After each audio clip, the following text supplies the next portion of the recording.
the grant proposal content library, you can store and update your commonly used language and documents that you commonly attach to your grant proposals, saving yourself time and headaches by always having the most current information available in one place.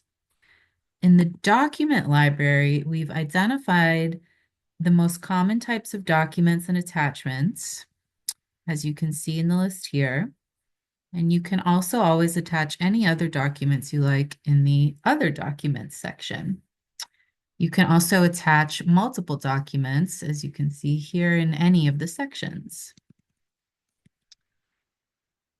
Going back to the response library, this is where you keep common responses to grant proposal questions, and they're grouped here by area or type of question. So let's expand them all and take a look.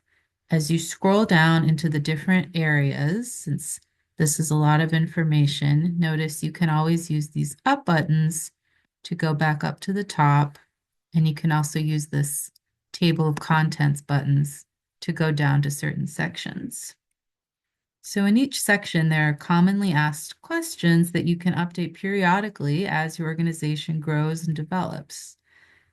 Each response has helpful tools, including an automatically updating character count. So let's just do an example here. Our board approved this mission in 2025. So this updates the character count, and then it highlights the save button to let me know I need to save it. We can also click this button to copy the text. And now this text is copied and I can Control V and paste it anywhere, like there, for example. But that's not the vision statement, so let's delete it for now. So after you're seeing this grant content library, you're probably already thinking of ideas about how this could help streamline your grant writing. So let's take a look now at Grantamigo's built-in proposal drafting tool, which works really nicely with the grant content library to supercharge your proposal drafting. Let's click on this button to go back to our proposal pipeline and select a proposal to work on as an example.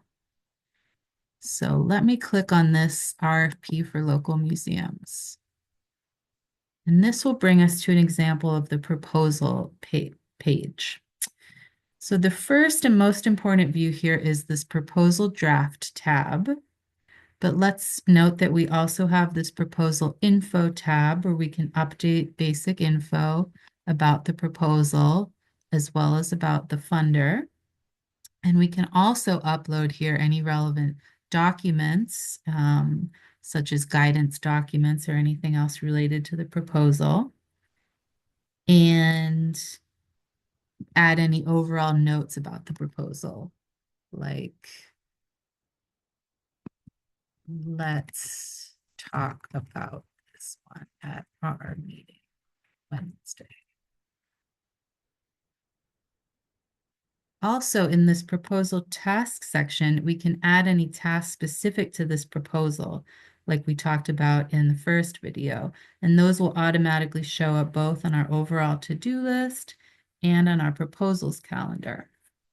So if and when the proposal gets approved, we could also click here to convert it to an awarded grant, which will save us a little bit of time on data entry. So let's go back to this key proposal drafting page. At the top, we can set the status of the proposal from to draft or drafting or in review. And we'll talk about inviting other users to review the proposal in a minute. But for now, let's add a new proposal question so you can see what this really looks like. We could copy and paste, or we could type in the proposal questions here. So how about, what is your mission?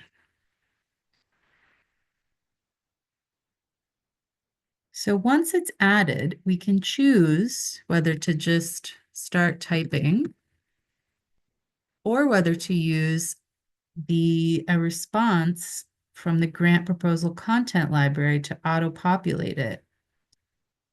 So I'll select the mission, and here is the mission statement that I'd entered in the content library. Once we've selected a response, we can refine it further. And it will update the character count for us and tell us that we need to save it. And if we decide we do want to start over with a new starter response, we can click here, but it'll give us a warning that if we select a new response, it will overwrite our existing response to the question.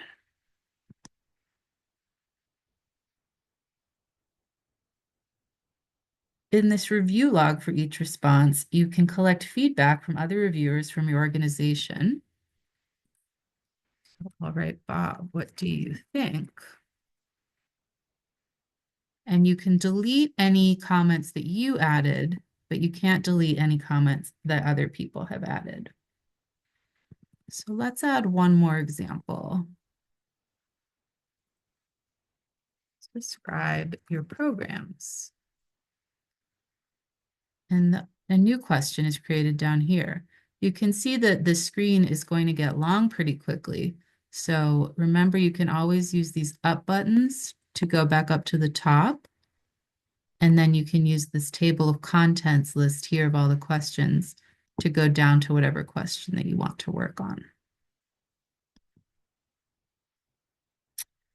All right, so say now that we have finished drafting the proposal and we want our manager to review it. First, we need to invite them to be a user on Grantamigo. We do that in the settings page by clicking on invite user, and then we enter their email address and name. So let's invite Tiffany's manager, Bob, to be a user.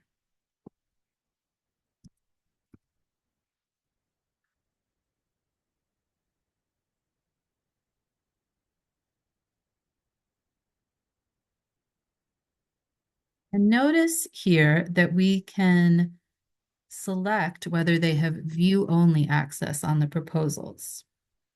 So let's invite Bob with view-only access.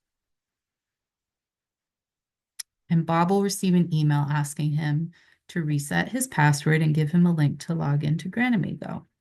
Once we do that, let's go back to the proposal drafting page. And now we see that we can request a review from Bob of the proposal draft. And it's entered in our proposal review log that on this date we requested a review from Bob. Bob will get an email asking him to view the proposal. And if he has gotten view-only access, he will be able to read the responses here, but he won't be able to edit them. He will be able to type in and save comments or notes below.